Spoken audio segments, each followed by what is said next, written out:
የኢራን ኒኩለር መታጠቅ እስራኤልንና አሜሪካንን እያስፈራ ይገኛል። የኢራን ከፍተኛ ባለስልጣን ደግሞ አባስ አራግቺ በዚህ ወቅት ሩሲያ ሴንት ፒተርስበርግ እንደሚገኙ ነው የተጠቆመው።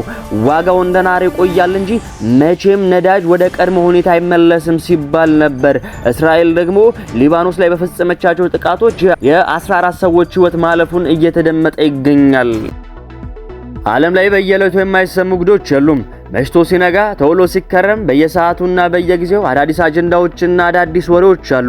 ዛሬም ዕለተ ሰኞ ሚያዝያ 19 ቀን 2018 ዓመተ ምህረት ዓለም እንዴት እንዳደረችና ዓለም እንዴት እንዳረፋፈደች ከዓለም ጉያ እስከ ኢትዮጵያ አንብት ከተሰሙ ወሬ ነግራችኋለሁ። በቅድሚያም ወደ ዜናው ከማለፋችን በፊት ይህ ወሬ ነጋሪ የተሰኘው የወሬ ቻናላችን ለመረጃዎች ጥሩ አማራጭ ስለሆነ ሰብስክራይብ እያደረጋችሁ የቤተሰቦቻችን አባል እንድትሆኑ ስል እየጋበዝኩኝ በቅድሚያም ዓለም አቀፍ ወሬዎች ካገኘናቸው ዜናዎች እናልፋለን።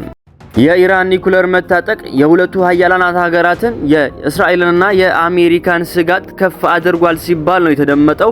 ኢራን ኒኩለር ከታጠቀች እስራኤል በጥቂት ደቂቃዎች ውስጥ ትጠፋለች ሲሉ የአሜሪካው ፕሬዝዳንት ዶናልድ ትራምፕ እያሳሰቡ ይገኛሉ። የዩናይትድ ስቴትስ ፕሬዝዳንት የሆኑት ዶናልድ ትራምፕ በትላንትናው ዕለት በሰጡት መግለጫ ኢራን የኒኩለር መሳሪያ ከታጠቀች እስራኤል በጥቂት ደቂቃዎች ውስጥ ትጠፋለች ሲሉ ነው ያስጠነቀቁት። በተጨማሪም በዚህ ምክንያት ዓለም አደጋ ላይ እንደምትወድቅም ገልጿል። ፕሬዝዳንቱ አክለውም የቀደሙት የዩኤስ አስተዳደሮች የኢራንን የኒኩለር ምኞት ለማቆም ቀደም ብለው እርምጃ መውሰድ ነበረባቸው ብለው ትዝብታቸውንም ቁጣቸውንም አያይዘው ገልጸዋል። የኢራን ከፍተኛ ባለስልጣን ደግሞ መሐመድ አባስ አራግቺ ሩሲያ ዋና ከተማ ሴንት ፒተርስበርግ እንደተገኙ ነው የተገለጹት። የኢራኑ ከፍተኛ ባለስልጣን እንደተናገሩት ከሆነ የሩሲያውን ፕሬዝዳንት ቭላዲሚር ፑቲንን ለማግኘት ወደ ሴንት ፒተርስበርግ ያደረጉት ጉዞ ከጦርነቱ ጋር በተያያዘ ስለሚከሰቱት ለውጦች ከሩሲያ ባልደረቦቻችን ጋር ለመመካከር ጥሩ አጋጣሚ ነው ብለዋል። ወደዛም የማቅናታቸው ጉዳይ በመካከለኛው ምስራቅ ስላለው ውጥረትና በኢራንና በሩሲያ መካከል ስላለው ደግሞ ሁለትዮሽ ግንኙነት ለማውራትና ለመመካከር ነው የሄድነው የሚል ፍንጭ ሰጥተዋል። በተጨማሪም አራግቺ ሰኞ ዕለት ሩሲያ ከመድረሳቸው በፊት በፓኪስታንና በኦማን ቁልፍ አስታራቂዎችን አግኝተው እንደነበር ይታወቃል። በፓኪስታን የኢራንና የአሜሪካ ውይይቶች እንደገና ሊቀጥሉ በሚችሉባቸው ሁኔታዎች ላይ መወያየታቸውን ተናግረዋል። እስካሁንም በድርድሩ ውስጥ የተከናወኑትንና ሊቀጥሉ የሚችሉባቸውን ሁኔታዎች ገምግመናል ሲሉ ነው የተደመጡት። እኒሁ ከፍተኛ የኢራን ባለስልጣን አራግቺ በኦማን በነበሩበት ወቅት በሆርሙዝ የባህር ወሽመጥ ውስጥ ያላቸውን የጋራ ጥቅም እንደተወያዩ ተናግሯል። በሆርሙዝ የባህር ወሽመጥ ውስጥ ደህንነቱ የተጠበቀ መተላለፊያ አሁን አስፈላጊ የዓለም ቁልፍ ጉዳይ ነው ሲሉ ነው የተደመጡት እና በተፈጥሮ ከዚህ የባህር ወሽመጥ የባህር ዳርቻ ግዛቶች ጋር ውይይት ማድረግ አለብን። ስለዚህ የጋራ ጥቅሞቻችን እንዲጠበቁና በሚወሰዱ እርምጃዎች ሁሉ በተቀናጀ መልኩ መወያየት አለብን ብሏል። አራግቺ ከፑቲን ጋር ከተደረጉ ውይይቶች በተጨማሪ በቴሌግራም አካውንታቸው ላይ ከሩሲያ አቻቸው ሰርጌይ ላቭሮቭ ጋር እንደሚገናኙም ተናግረዋል። ሩሲያና ኢራን ለረጅም ጊዜ የቆዩ አጋሮች ሲሆኑ ሞስኮ ከአሜሪካ ጋር ኢራን ባደረገችው ጦርነት ወቅት ለቴሄራን ወሳኝ የዲፕሎማሲ አጋር ሆና ቆይታለች። ሩሲያ ለአራግቺ የውጭ ሀገር ጉብኝት የቅርብ ጊዜ መዳረሻ ስትሆን ፓኪስታንና ኦማንን ጨምሮ የዋሽንግተንና ቴሄራን የሰላም ድርድሮች ግን ተቋርጠዋል።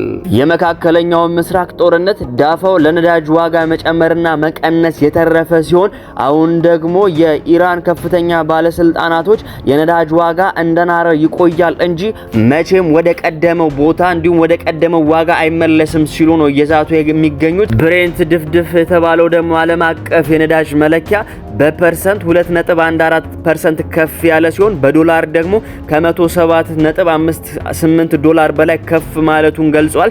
የአሜሪካ ድፍድፍ ደግሞ በፐርሰንት 2.08% ከፍ ሲል በዶላር ደግሞ ከነበረበት ዋጋ 96.36 ዶላር ከፍ ማለቱንና የዋጋ ጭማሪ ማሳየቱን አያይዞ ገልጿል። ይህ ደግሞ እንዲህ እንዳለ የኢራን ፕሬዝዳንት ማሱድ ፔሽክሻን ለፓኪስታን ጠቅላይ ሚኒስትር ሼባዝ ሻሪፍ እንደተናገሩት የአሜሪካ እርምጃዎች እምነትን እያዳከሙና ወደ ውይይት የሚወስዱ መንገዶችን እያወሳሰቡ ነው ሲሉ ተደምጧል። ፔሽክሻን በተጨማሪም ቴሄራን ከአሜሪካ ጋር በግድ ድርድር የማትገባ እና ስምምነት ላይ ከመድረሷ በፊት ደግሞ የአሜሪካ የባህር ኃይል እገዳ በኢራን ወደቦች ላይ መቆም እንዳለበት ተናግረዋል። የኢራን ባለስልጣናት የሆርሙዝ የባህር ወሽመጥ በምንም አይነት ሁኔታ ወደ ቀድሞ ሁኔታ እንደማይመለስ ካስጠነቀቁ በኋላ የነዳጅ ዋጋ ደግሞ ከነበረበት ከውርለድ ጀምሮ ዋጋው እየናረ እንደመጣ ነው የተገለጸው። አሁንም የመካከለኛው ምስራቅ ጦርነትና ውጥረት እንደቀጠለ ሲሆን በበኩላቸው እስራኤልና ሊባኖስ ደግሞ እርስ በርስ እየተሻኮቱ ይገኛሉ። እናም በዚህ ሽኩቻ እስራኤል ሊባኖስ ውስጥ በፈጸመችው ጥቃት 14 ሰዎች እንደተገደሉ ነው የተደመጠው። እስራኤል እሁድ ዕለት ሊባኖስ ውስጥ በፈጸመችው ጥቃት 14 ሰዎች ሲገደሉ 2 ህፃናትና 2 ሴቶች ጨምሮ 37 ሰዎች መጎዳታቸውን የሀገሪቱ ጤና ሚኒስቴር ገልጸዋል። የደረሰው ጉዳት ከመገለጹ አስቀድሞ የእስራኤል ጦር ቃል አቀባይ በተለያዩ የደቡባዊ ሊባኖስ መንደሮች የሚገኙ ነዋሪዎች ለቀው እንዲወጡ አስጠንቅቀውም ነበር ነው የተባለው። ነዋሪዎቹ በአፋጣኝ መውጣት እንዳለባቸው እያስጠነቀቅን ነበር፣ መልእክትም ጽፈናል ሲሉ የተናገሩት እዚያው መቆየት ህይወታቸውን አደጋ ላይ እንደሚጥልም ነው የገለጽንላቸው፣ ነገር ግን አላደረጉትም ነው ያሉት። የእስራኤል ጦር ከቆይታ በኋላ የሂዝቦላ ወታደሮችና የእስራኤል መከላከያ ሰራዊት ወታደሮች ላይ ጥቃት ለመፈጸም ይውላሉ ያለቻቸውን የደቡባዊ ሊባኖስ ስፍራዎችን በከባድ መሳሪያና የአየር ጥቃት መምታቷንም ያስታወቀችው። ሂዝቦላ በፈጸመው ጥቃት የ19 ዓመት የእስራኤል ወታደር መገደሉንና 6 ሰዎች መቁሰላቸውንም ነው የገለጸው። እስራኤልና ሊባኖስ ለ3 ሳምንት የሚቆይ ተኩስ አቁም ተግባራዊ እንዲሆን ባለፈው ሳምንት ሐሙስ ዕለት መስማማታቸው ይታወሳል። ነገር ግን አልተፈጸመም። ይህ ስምምነት በየትኛውም ጊዜ ራሷን ከታቀደ አይቀሬና ቀጣይነት ያለው ጥቃት ለመከላከል አስፈላጊውን እርምጃ በሙሉ የምትወስድበትን መብት ለእስራኤል ሰጥቷል። ተኩስ አቁሙ ተግባራዊ መሆን ከጀመረ ጊዜ አንስቶ እስራኤልና ሂዝቦላ አንዳቸው ሌላኛቸውን ስምምነቱን በመጣስ እየከሰሱ ጣት የተቀሳሰሩ ይገኛሉ። 17 ሰዎችን ከገደለው ጥቃት አስቀድሞ ቅዳሜ ዕለትም የእስራኤል ጦር የሂዝቦላ ወታደራዊ ይዞታዎች ባላቸው ስፍራዎች ላይ ጥቃት እንደፈጸመ ይታወቃል። ጦሩ ይህንን ጥቃት የፈጸመው በኢራን የሚደገፈው የሂዝቦላ 2 ፈንጂ የተሸከሙ ድሮኖች ወደ እስራኤል አስወንጭፏል በሚል ምክንያት ነው። ቅዳሜ ዕለት ደግሞ የእስራኤል ጠቅላይ ሚኒስትር ቤንያሚን ኔታንያሁ የሀገሪቱ ጦር ሊባኖስ ውስጥ የሚገኙ የሂዝቦላ ኢላማዎችን በኃይለኛው እንዲያጠቁ እንዲመቱ ትዕዛዝ እንደሰጡም የማይረሳ ነው። በዚህ ዕለት ደቡባዊ ሊባኖስ ውስጥ በተፈጸሙ ጥቃቶች 6 ሰዎች ተገድለዋል። ውድ አድማጮቼ ዓለም እንግዲህ እንደዚህ ውላለች፣ ዓለም እንግዲህ እንደዚህ አድራለች፣ ዓለም እንግዲህ እንደዚህ ያረፋፍዳለች።